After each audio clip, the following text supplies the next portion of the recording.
Hello, I'm Matt Galloway, and this is the Current Podcast. Canada Strong will help make America great again. Examples of where that's true are legion, where we should work together and compete with the world together. Prime Minister Mark Carney was in New York City last week to deliver that message to a room full of American financial heavyweights. And the timing, of course, was not accidental. 1 month today, the Canada-US-Mexico trade agreement, CUSMA, is up for review. On the line, well, just a $1.3 trillion trade relationship between Canada and the U.S. To get a better sense of how the Trump administration is approaching this moment, I'm joined by Stephen Vaughn. He was the acting U.S. Trade Representative and General Counsel to the USTR office during President Donald Trump's first term. He's in Washington. Good morning, Stephen. Good morning. Thanks for being with us. Well, as we mentioned, today marks the initial deadline for countries to notify each other of changes they want to make for this review. Give us a sense of the feeling in Washington. Does the Trump administration want to strike a fair deal with Canada, or does the Trump administration want to make us pay for the privilege of trading with the U.S.? Well, they definitely want to strike what they will regard as a fair deal. However, obviously, they're going to want to make some changes to the deal. They've always thought that the deal was outmoded and that it needs to be updated to address a lot of modern issues. Obviously, the U.S. is going through a period where they're trying to reindustrialize the country, and trade is a big part of that, and that's something that they're going to take seriously. They've reached new trade agreements with almost all of their major trading partners, and they're going to expect new terms with Canada as well. But do new terms mean new concessions? Well, it's certainly going to, of course, you're going to expect some concessions. I don't think there's any question about that. I think they've been pretty clear about that the whole time. But I think it's important to put all that in context. I mean, my guess is when this is all finished, even with the concessions, Canada will have a better relationship with the U.S. than almost any other country, and Canada will have a better relationship with the U.S. than it can get from any other country. Why are you convinced of that? Because I think at the end of the day, the United States is going to have trade barriers up with almost everybody. And I think the trade barriers with Canada will probably still be lower than they are with almost anybody else. And I know that the Carney government has been talking to its partners in Europe and in the Trans-Pacific Partnership and the other trade deals that Canada is a part of. And I still believe when the negotiations are finished with the U.S., you'll have more access to this market than you have to Europe or Japan or most other markets. Yeah, I wanted to ask you about that. I mean, while our prime minister is overseas, as you mentioned, he's been trying to increase trade with Europeans, in Asia as well, in China, of course.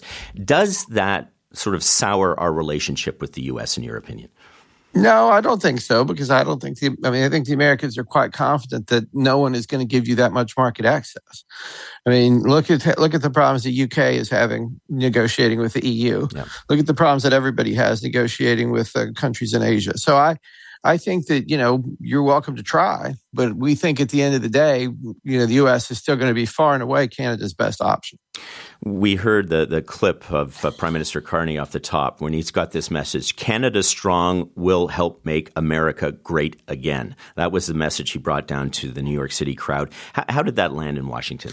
I think that's it's better than some of the other rhetoric we've heard out of Canada recently. And I think it's encouraging. I think Americans are still going to want to know, how does America benefit from Canada buying Chinese cars? And some of the other, things that the government has tried up there lately.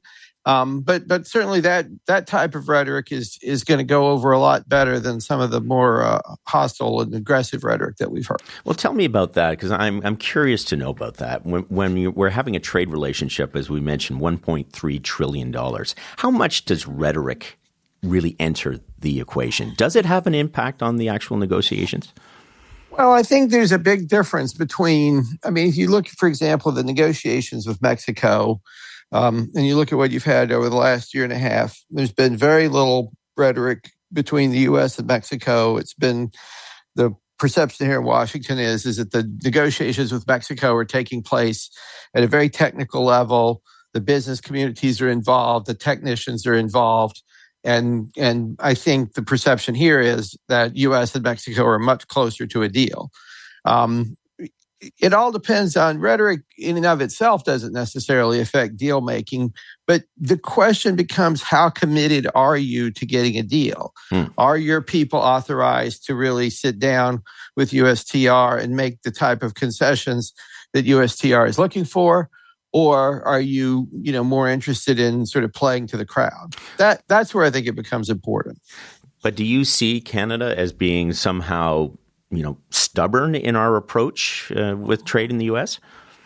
I think there's definitely a sense that Mexico has taken these negotiations more seriously up to this point, that they've been more willing to engage. They've been more willing to put some serious ideas on the table. And I think the perception here is that those negotiations are further along than the talks with Canada. But of course, that can all change. And I think people here are hopeful that, they're going to have deals with both countries, by the end of the year. But is there the possibility, and give me your view on this, I want to talk to our Canadian people as well on this, that there's a bit of a divide and conquer approach right now with the U.S. negotiating with Mexico, and they're going to do that at our expense? Well, I definitely think if I were in Canada, I would be concerned about the possibility that the U.S. and Mexico reach their own deal, because that, as you will recall, that's sort of what happened the last time we had this go around. The deal between the U.S. and Mexico was announced, and then a month later, the deal between the U.S. and Canada was announced. I definitely think that once the U.S. and Mexico, for example, if the U.S. and Mexico reach an agreement on how we're going to structure the auto sector, it's going to be hard for Canada to come in and get those two countries to change that deal. So that does sound like a divide and conquer approach to me.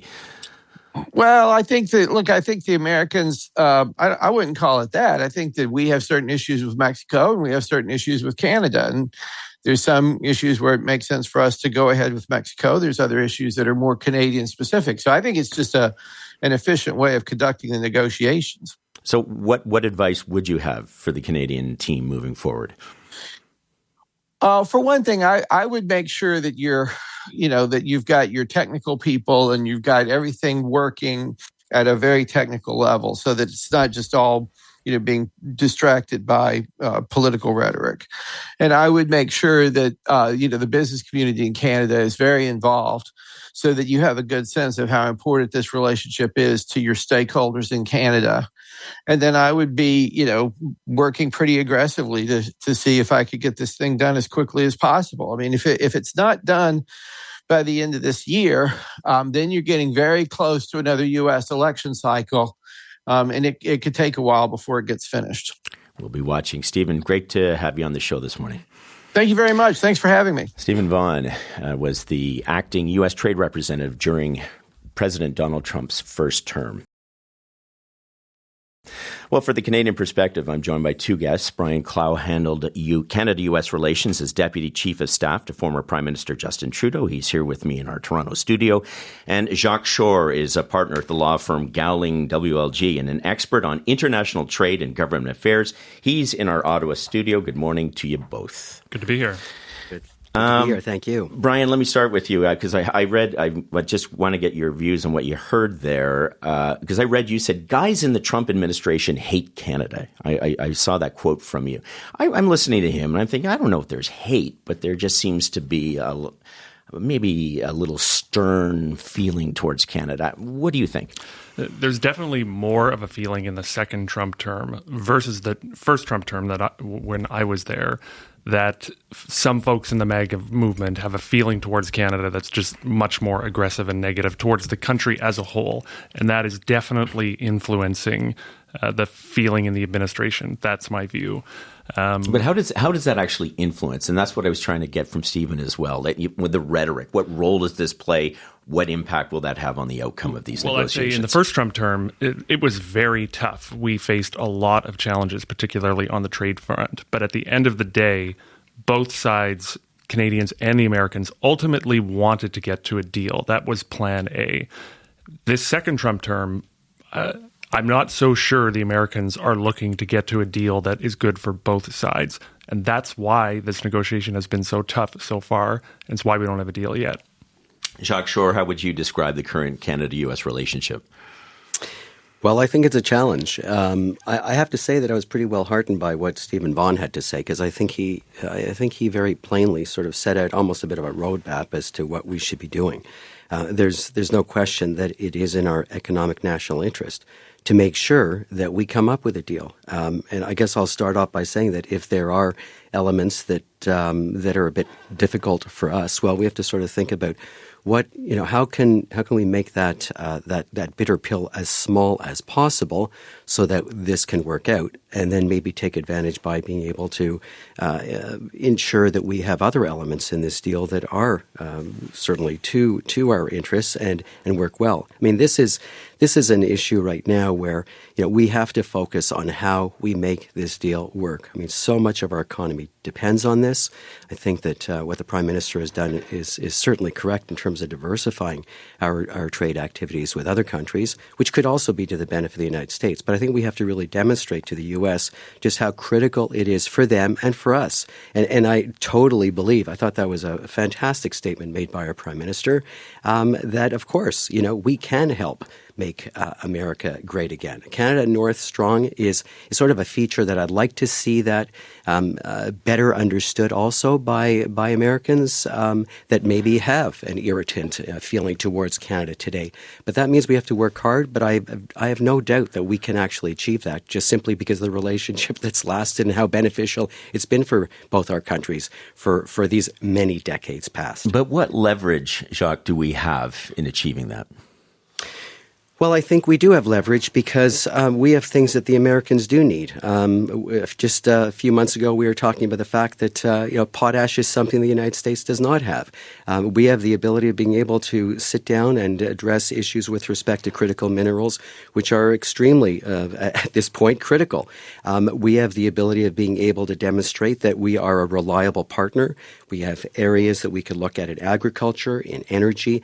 I think we can be somewhat more creative also in terms of how we integrate. But I mean, to a great extent, I mean, our whole supply chain between Canada and the United States is so extremely important. And I think part of that is also getting those Americans who have been speaking up, I think, lately on side to make their position stronger. I think it's a situation right now where we probably have to do a little bit more to educate quietly Americans to recognize that we are their best friends. And I think we have to look at them in a way as these are American cousins that we have worked with and benefited from for so many years. And look, geography is not going to change. I think it's absolutely clear. I think the Europeans also see that's to their benefit if we have a good relationship with the United States and what they may be able to do with us in that context as well. Brian, you were at the table during trade negotiations the last time round. What's it like to negotiate with Donald Trump? It is challenging because they are the bigger partner. They have a lot of power over us. But at the same time, Canada, as you just mentioned in your previous question, has its own leverage. We have a lot to bring to the table. We have stuff they want from us. There's a certain level of chaos involved in negotiating with this particular president and his team versus some other teams that we dealt with. But ultimately, we worked through it. He has this approach, though, and he says it often. It's like, we hold all the cards. I hear him say that so often. You have no cards. To him, I feel this is a zero-sum game about winning. Yep. Is this the approach that he wants to win this negotiation, and we have to deal with those parameters? I think it is, and this is part of the reason it becomes so challenging. And what we are facing right now as a country, the demands from the United States. On the one hand, they're saying, and you heard it in your American guest, they want a whole bunch of concessions from us. Mm-hmm. At the same time, they're signaling very clearly they're going to keep the tariffs on steel, aluminum, autos. Maybe they'll lower them a little bit if we can get to some sort of deal. If you look at that whole suite of requests from the Americans, it is entirely zero-sum. It's all concessions from Canada. And this is why this negotiation is proving so challenging and why a year and a half into the second Trump term, we still don't have a deal. Jacques, I want to ask you about the comments that Jameson Greer, he described Canada as, quote, in a different spot from other countries when it comes to negotiating deals. And he noted that it was only Canada and China that chose to retaliate against the tariffs. What do you make of that when you're sort of lumping us in with China as an adversarial country? Well, not an easy situation to be in, but I think again, I mean, when we talk about rhetoric or we talk about the things that maybe get us, how can I say, stand up a bit to sort of wonder where this is all coming from. Look, I think what we have to then do is understand that we've got to do better at being able to demonstrate our willingness to actually sit down and talk to them about what it is that is irritating them. I don't think it helps if we don't sort of change, and I'll use a word here, our attitude a little bit to sort of understand that we are, let's say we're in the 7th inning stretch right now, and we have a fair bit of work to do to actually get to the end of the game so that we can make that grand slam, which I still think is possible if we demonstrate we're not talking about elbows up, but frankly willing to work arm in arm.